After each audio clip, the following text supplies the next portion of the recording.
Welcome back, Cyclone Scientists. Today we're going to be talking about the evidence for evolution. So I wanted to start off with a common misconception, which is this idea that evolution is just a theory.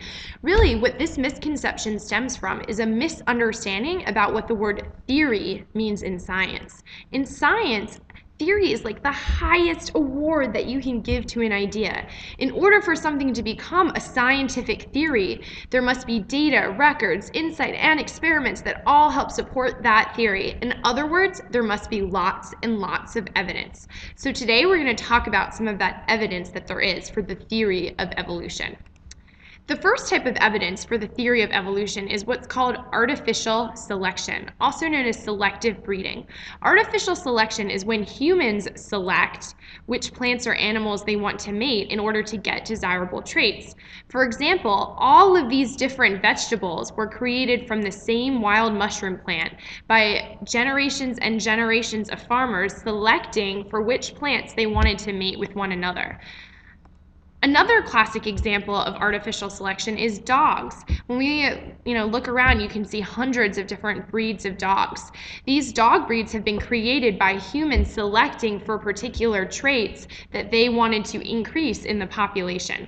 So artificial selection is evidence for evolution because it shows us that when you only allow certain individuals to survive and to reproduce, that you can accumulate major changes in a relatively short amount of time.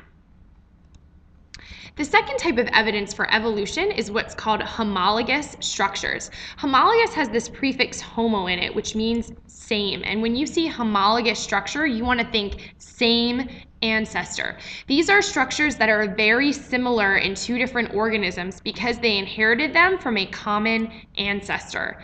Sometimes homologous structures appear different on the surface, like for example, a human hand and a whale flipper. But when you look closely underneath, right here, here's the whale flipper and here's the human hand, you will see that the bone structure, the design of those two things is actually incredibly similar. And that's because we inherited that design from a common ancestor. Another type of evidence for evolution is what's called analogous structures. Analogous structures do not come from a common ancestor, even though they might look quite similar on the surface. An example would be this shark fin and this dolphin fin. If we looked inside the shark fin and the dolphin fin, we would see that they're nothing alike. The only reason that these two things appear similar is because these organisms have been shaped in similar ways by their environment. They both live in the ocean, and so they both deal with similar environmental pressures. So while homologous structures tell us about common ancestry, analogous structures tell us about the power of the environment to shape organisms. The last type of structure that is an evidence for evolution, and probably one of my favorites, is a vestigial structure.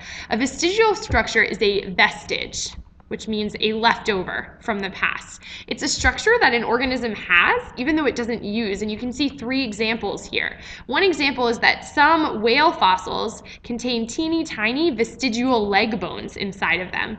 Another example is in humans, our appendix, which is an organ that we have even though we don't really use. Or in this blind cave salamander, you can see that it still has vestigial eye spots. So sort of a place where the eyes would be, even though it doesn't have eyes that work, since it lives in total darkness.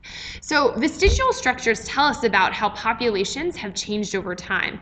There is no reason for these organisms to have these structures unless millions of years ago their ancestors actually needed them. And they passed them down to their offspring, and now even though they don't need them, they still have those leftovers of their evolutionary past that they carry around today.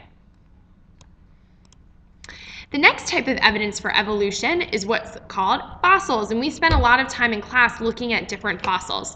The most powerful type of fossil are what are called transitional fossils. This is when we're able to find a series of fossils that we can line up in order to show how a gradual change occurred over time.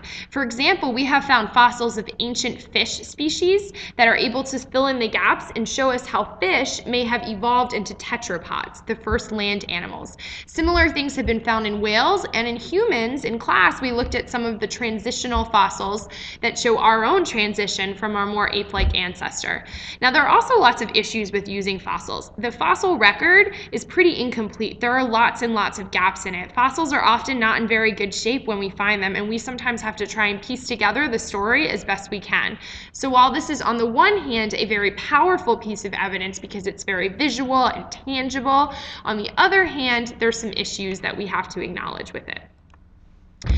The second to last type of evidence that you need to know about is what's called comparative embryology. An embryo is what we call an organism in its earliest stages of development in an egg or in the womb. And so here's some pictures of various embryos of all kinds of things, from a fish to a salamander to rabbits and humans. And what we notice from comparing embryos is that all living things look very, very similar to one another in the earliest stages of development. This suggests to us that if you go back far enough in our evolutionary history, you will see that organisms all used to look very similar as well. The last type of evidence for evolution is what's called comparative biochemistry. And you want to put some stars next to this one in your mind, because this is the type of evidence for evolution that is probably the strongest, the most powerful, the most in use today. And this is simply when we compare the DNA sequences or proteins inside of a living thing. Bio means life, and chemistry is like chemicals, so we're looking at chemicals inside of living things. And we're able to look at DNA sequences and see very minor similarities and very minor differences in order to tell how closely related two living things are to one another. The only problem with this source of evidence is, of course, sometimes very, very old organisms we're not able to get DNA evidence from, but if we have DNA evidence, it's really powerful and it gives us lots of information about evolution. So thanks for listening, and make sure you study the evidence for evolution for your test.